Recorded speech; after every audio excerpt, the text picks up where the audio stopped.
2,500 years have passed, but one name is still remembered today as a symbol of power, ambition, and conquest. And that name is Alexander the Great, a conqueror who, in his short life, changed the map of the world. After taking the throne at just 20 years of age, within a few years, Alexander had conquered territories from Greece to Egypt, Persia, and India. In an era when communication was slow, maps were incomplete, and travel took months or even years, Alexander built history's largest empire. He created such a cocktail of Greek philosophy, Persian administration, and Eastern traditions that the world stood watching in amazement. But how exactly did Alexander do all this? Was he truly great? Or was he just an ambitious young king who, despite conquering everything, could not conquer himself?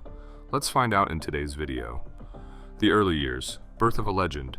Alexander was born in 356 BC in Pella, the capital of ancient Macedonia in Greece. Alexander's father was Philip II, who was the king of Macedonia, and his mother's name was Olympias, who was one of Philip's 7 wives. Because Alexander was a prince, he received all the privileges that a king's son would receive. Plutarch, in his book The Life of Alexander, writes that private tutors were hired for Alexander's education. Among them was Leonidas, who was a relative of Philip. Leonidas was a strict teacher, and he ruthlessly trained Alexander in combat, horse riding, and military tactics. A few years later, another teacher was appointed whose name was Lysimachus, and he trained Alexander in music and poetry and also taught him reading and writing. The taming of Bucephalus. When Alexander was just 10 years old, a trader brought a horse to his father, but no one could control that horse. Seeing this, Philip was about to refuse the trader when Alexander stepped forward and said that he could tame this horse.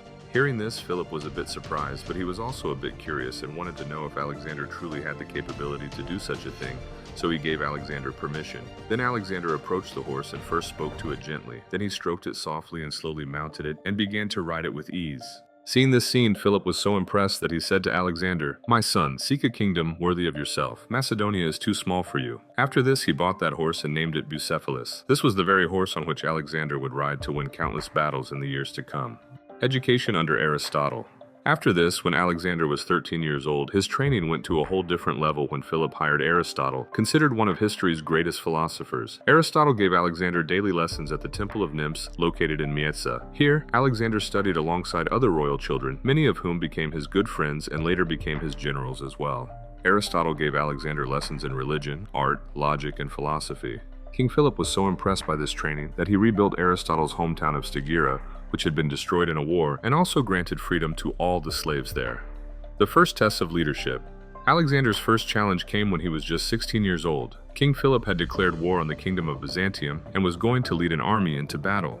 So he left Macedonia in Alexander's hands and set off for battle. For the 16-year-old Alexander, this was a huge responsibility, which people thought to take advantage of. A European tribe called the Thracian Mede started a rebellion against Macedonia, thinking that under the 16-year-old Alexander, the kingdom had become weak. They soon had to face the consequences of underestimating Alexander when he sent his army and drove them out of their territories. He settled other Greek citizens there and named it Alexandropolis. When King Philip returned from battle and saw how Alexander had handled this revolt, he was quite impressed. After this, he allocated a small army to Alexander and gave him the responsibility of handling potential future revolts in the kingdom. The Battle of Chaeronea. For the next 3 years, Alexander joined his father in his military campaigns. In this campaign, they first defeated the kingdoms of Elateia and Amphissa, and then at Chaeronea, they faced the armies of Athens and Thebes. And here began the Battle of Chaeronea. Philip decided that he would command the right wing of his army, and Alexander would command the left wing, which he led excellently, and they won this battle. After this, the majority of Greece came under Philip's control. Family strife and tragedy. After succeeding in Greece, Philip set his sights on the Persian Empire. Once again, he left, giving Alexander the responsibility of managing his kingdom, and Alexander again fulfilled this responsibility well. When Philip returned, he decided to marry again. His new wife-to-be was named Cleopatra Eurydice. This marriage dealt a blow to Alexander's dreams of becoming the next king, because Cleopatra was a pure Macedonian, and Alexander was half Macedonian because his mother was not from Macedonia.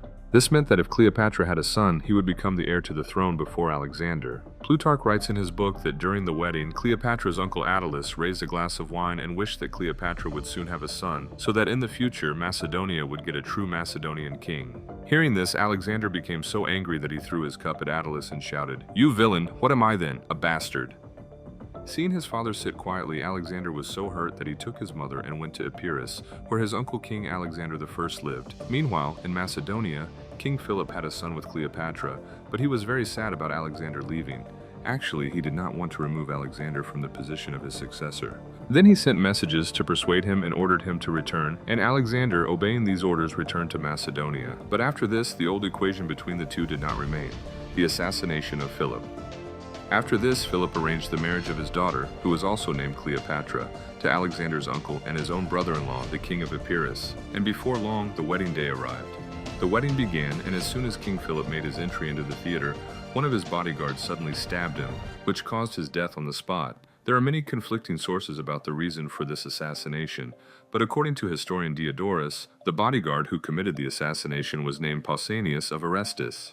And apparently Attilus's men had exploited him, and he wanted King Philip to punish those people. But that didn't happen, and due to not getting justice, he took this extreme step. Alexander becomes king. After King Philip's death, Alexander was declared the king of Macedonia. Alexander was quite shocked by his father's passing, but he also knew that if he didn't make some harsh decisions, his own life could be at risk. After this, Alexander made some decisions that made people's souls shudder. According to historian Diodorus, Alexander first, along with his mother, had Philip's new wife Cleopatra and her newborn child killed. At that time, Attalus was in Asia Minor, so Alexander sent execution orders there and had him killed. And then, one by one, he carefully selected and killed all his political rivals.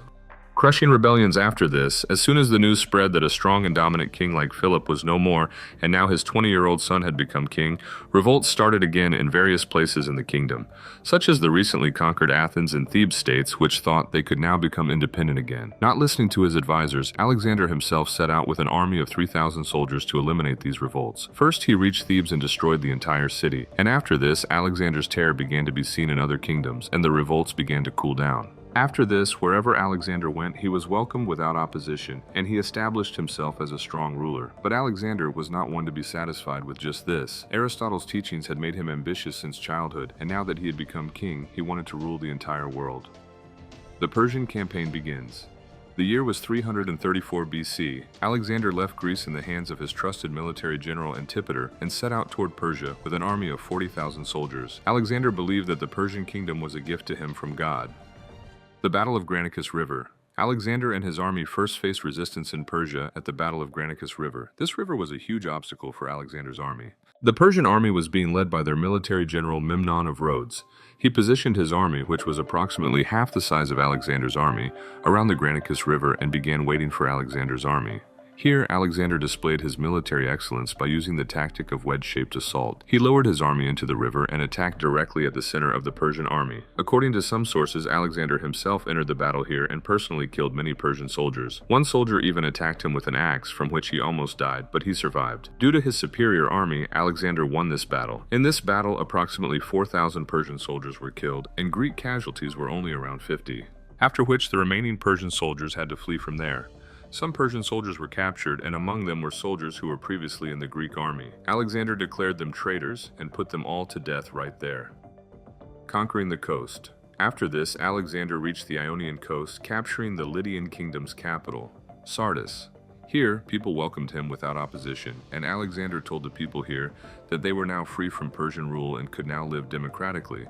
After this, marching forward, he reached Halicarnassus, which was a coastal fort city and was also an important naval base of the Persian kingdom. It had huge walls that were difficult to cross. After losing the Battle of Granicus, Memnon of Rhodes was stationed here with his army. Alexander surrounded this fort with his army. Then he built towers, ramps, and catapults outside the fort and began attacking. In response, the Persians made secret night attacks and tried to destroy Alexander's equipment, but they were not very successful in this. According to modern historians like A.B. Bosworth, the siege continued for about 2 months, after which the Persians could not stop these attacks anymore, and then, on Memnon of Rhodes's orders, they set fire to the city and fled by sea. After this, Alexander captured Halicarnassus and made the original Queen Ada of Caria, from whom this city had been seized, queen again. In return, Ada adopted Alexander, which indirectly gave Alexander control over Halicarnassus. The Gordian Knot. After this, moving forward, Alexander reached Phrygia, the capital of Gordium, and here, according to some Greek legends, Alexander was taken by some people to a shrine where a chariot was tied with a rope in a very complex manner, which had created a complicated knot. Then they told Alexander that whoever untied this knot would become the ruler of Asia. After hearing this, Alexander drew his sword and cut the rope in a single swing. After this, Alexander moved south with his army, where he was now going to face a large army. And this was the army of Darius III, who was the king of the mighty Achaemenid Empire of Persia, confronting Darius III. Then a battle took place between the two, which is called the Battle of Issus. Despite having a smaller army compared to Darius's army, Alexander's tactical skills and brave approach gave him victory in this battle. After which Darius had to abandon his entire kingdom and flee from there. After this, Alexander's terror had increased so much everywhere that as soon as he came toward any kingdom with his army, that kingdom would surrender on its own. By 332 BC, Alexander had captured Syria and the Levant. The Siege of Tyre. After this, Alexander's attention fell on Tyre, which was an island in the Mediterranean coast. Due to the water around this island and its large walls, conquering it was difficult. First, Alexander besieged this island for 7 months. Then, giving an example of his brilliance, he had his army build a path filled with stones in the water itself and infiltrated the island with his army. According to historian Arian of Nicomedia, after waiting for months, Alexander became so angry that upon entering the island, he massacred 8,000 people. Conquering Egypt. After this, Alexander moved toward Egypt with his army, and on this route, all kingdoms surrendered. But one kingdom showed the courage not to surrender, and that kingdom was Gaza at that time, which was located on a hill. Climbing up here and entering the city was quite difficult, but Alexander decided that he had to capture Gaza.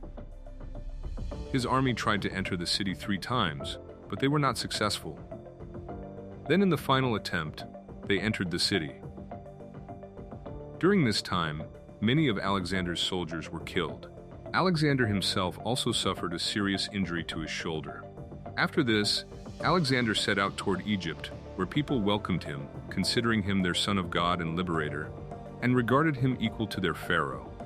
Here he established the city of Alexandria, which was going to become a huge trading center in the future. The final confrontation with Persia. After Egypt, Alexander set out for Babylon, which was the capital of Persia, and this is where King Darius had taken refuge after losing the battle. Alexander still had 47,000 soldiers, but some historians believe that Darius had an army of 1 million soldiers in Babylon. The Battle of Gaugamela. In 331 BC, both armies faced each other at Gaugamela. At the very front line of his army, Darius placed chariots and elephants so that they could crush Alexander's army. In response to this, Alexander placed his troops forward so that they could properly aim at the chariots. Darius himself was in a chariot, and during the battle he fell from his chariot and then, mounting a horse, he again fled from the battle. Seeing this, his soldiers also started fleeing, and Alexander once again won the battle.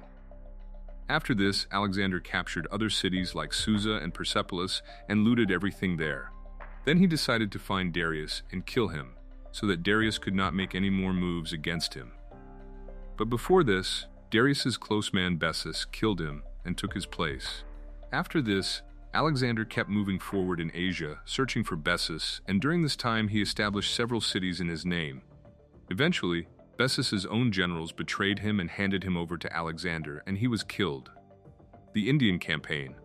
During this same campaign in 327 BC, Alexander captured Bactria, and to build strong alliances in this region, he married Roxana, the daughter of a ruler named Oxyartes. Now Alexander's attention fell on India. First, he sent delegates and ordered the Indian kings to surrender.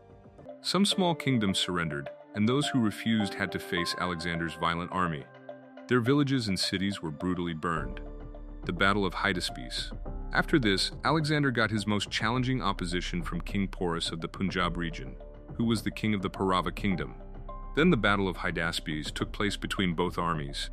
Arian of Nicomedia writes in his book Anabasis Alexandri that Alexander won this battle, after which Porus was captured. But during the battle, Alexander was so impressed by Porus's military tactics and bravery that he offered Porus co-rulership. Then a deal was made between the two in which it was decided that Alexander would be the new king of Parava, but Porus would rule under him. The army refuses to go further. After this, Alexander had conquered more territory than any ruler in history, But his ambition still had not diminished, and he wanted to move forward in India with his army. But his army, tired of fighting battles, refused to go further, which caused revolts to start in the army. One of Alexander's generals told him that the soldiers were yearning to see their families, their children, and their homeland. Hearing this, Alexander felt sympathy for his soldiers and decided to return. But Alexander was a slave to his habits, and even while returning, he continued to capture small villages. The final days. After this, when Alexander returned to Persia, people welcomed him, calling him King of Kings. Alexander liked Persian customs very much and started adopting Persian habits and dressing, which seemed very strange to Alexander's generals. While returning from here, Alexander went to the regions he had previously captured and executed his own generals who were involved in corruption and injustice. Mass weddings at Susa. In 324 BC, Alexander reached the Susa region of Persia, where he arranged mass marriages between his generals and Persian noblewomen to further strengthen relations with Persia. He himself married two royal Persian women named Statera and Parysatis. Although Alexander had 3 wives, according to some historians like Robin Lane Fox and Paul Cartledge, Alexander also had relationships with men, especially with his closest friend Hephaestion. Death in Babylon. After this, Alexander reached Babylon and decided to stay there for a few days. Here, Alexander started planning to conquer Arabia. During this time, Alexander would party every day and drink a lot of alcohol. On the night of June 1, 323 BC, Alexander came to his room after drinking alcohol at a party in an intoxicated state and went to sleep. Suddenly at night, he got a very high fever, and his condition started deteriorating. According to historian Arian, for the next 12 days, Alexander's health continued to deteriorate. Every effort was being made to save him, but no medicine worked, and finally, at just 32 years of age, Alexander breathed his last. Some sources also claim that Alexander was perhaps killed by someone giving him poison. The death of the world's greatest king shocked the entire empire. People couldn't believe that such a strong and brave king had left at such a young age. Alexander was buried in Alexandria. In the coming centuries, Alexander's name began to be associated with bravery, and many emperors came from far and wide to pay tribute at his tomb. It is said that Roman Emperor Augustus also came to see his body. Today, the location of Alexander's tomb has become one of the world's mysteries. If you like this video, please like, share, and subscribe.